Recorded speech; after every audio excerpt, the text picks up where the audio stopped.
آج سے تقریباً 100 سال پہلے اٹلی کے ایک چھوٹے سے گاؤں میں ایک بوڑھا آدمی رہتا تھا۔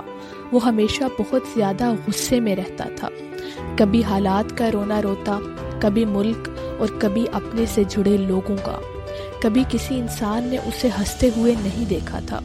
جو اسے ملتا تھا وہ بوڑھا آدمی اس سے لڑنا جھگڑنا شروع کر دیتا تھا۔ وہ بچوں کو بھی بہت ڈانٹتا تھا۔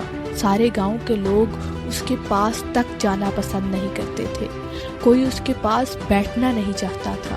پھر ایک دن اس ناخوش بوڑھے کی عمر 80 سال ہو گئی اور لوگوں نے دیکھا کہ اس کی عادات میں کافی تبدیلیاں دیکھی۔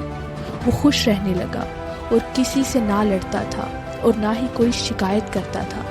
گاؤں کے کچھ لوگ اکٹھے ہو کر اس کے پاس گئے اور اس کو جا کر کہتے ہیں کہ بڑے میاں، آپ کو اچانک کیا ہو گیا ہے؟ بوڑھے نے ایک ٹھنڈی آہ بھرتے ہوئے کہا کہ میں نے زندگی کے 80 سال صرف خوشی تلاش کی ہے اور میں اس کے پیچھے بھاگتا رہا ہوں اور وہ مجھ سے دور بھاگتی رہی ہے۔ پھر میں نے سوچا کیوں نہ بچی کچی زندگی پرسکون ہو کے گزاری جائے، اور جو ہی میں نے یہ سوچا میں نے خوشی کے راز کو پا لیا، اور اب میں اپنے اندر صرف خوشی اور سکون کو محسوس کرتا ہوں۔ The moment you stop chasing happiness.